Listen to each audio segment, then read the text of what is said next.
YCP హయాంలో అక్రమాలకు పాల్పడ్డ అధికారుల భాగోతం బట్టబయలవుతోంది. ఇప్పటికే అక్రమాల్లో మునిగిపోయిన గనుల ఘనుడు వెంకటరెడ్డి అక్రమాలు మరికొన్ని వెలుగులోకి వస్తున్నాయి. కోవిడ్ సమయంలో ఆక్సిజన్ ప్లాంట్ల ఏర్పాటు విషయంలో తన బినామీ సంస్థ ద్వారా చేతివాటం చూపి దోపిడీ చేసినట్లు తేల్చారు. ఈ దందా తాజాగా వెలుగులోకి వచ్చింది. కోవిడ్ సమయంలో ప్రభుత్వ ఆసుపత్రుల వద్ద ఆక్సిజన్ ప్లాంట్ల ఏర్పాటుకు సంస్థలు ముందుకు రావాలని అప్పట్లో ప్రభుత్వం కోరింది. కార్పొరేట్ సామాజిక బాధ్యత కింద ఉమ్మడి చిత్తూరు, కడప జిల్లాల్లో 2 చొప్పున ఆక్సిజన్ ప్లాంట్ల ఏర్పాటుకు ఏపీ ఖనిజాభివృద్ధి సంస్థ సిద్ధమైంది.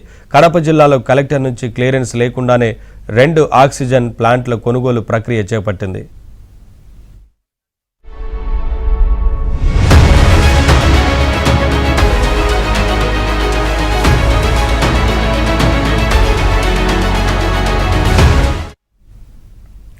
రైల్వే కోడూరు సామాజిక ఆరోగ్య కేంద్రంలో రాజంపేట ఆసుపత్రిలో ఒక్కో ఆక్సిజన్ ప్లాంట్ ఏర్పాటుకు ఏపీ ఎండీసీ టెండర్లు పిలిచింది.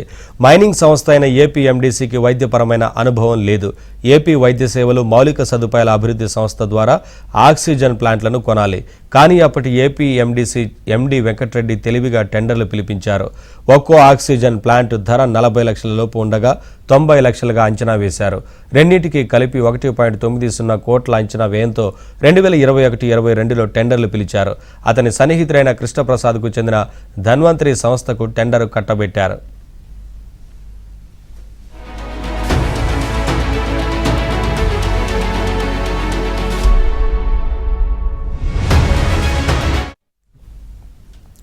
వాస్తవానికి రైల్వే కోడూరు సిహెచ్సి 15 పడకలతో, రాజంపేట ఆసుపత్రి 50 పడకలతో ఉన్నాయి.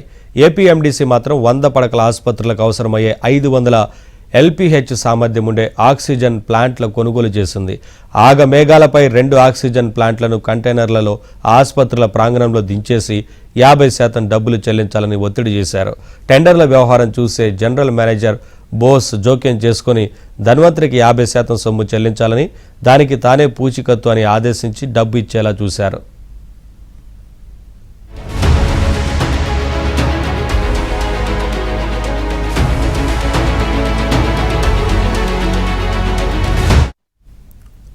తర్వాత ప్లాంట్ల ఏర్పాటు జరగకపోయినా మిగిలిన డబ్బు కోసం వెంకటరెడ్డి ద్వారా ధన్వంతరి యజమాని కృష్ణప్రసాద్ 2 ఏళ్లుగా ఒత్తిడి తెచ్చారు.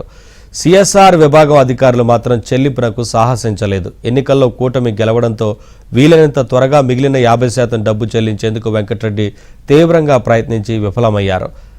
సర్వేరాళ్ల కటింగ్కు చైనా యంత్రాలను ధన్వంతరి సంస్థ ద్వారా కొనుగోలు చేసేందుకు వెంకటరెడ్డి అడ్డగోలుగా వ్యవహరించిన తీరుపై ఏసీబీ విచారణ చేస్తుండగా ఇప్పుడు ధన్వంతరి సరఫరా చేసిన ఆక్సిజన్ ప్లాంట్లపైన విచారణ చేపట్టింది.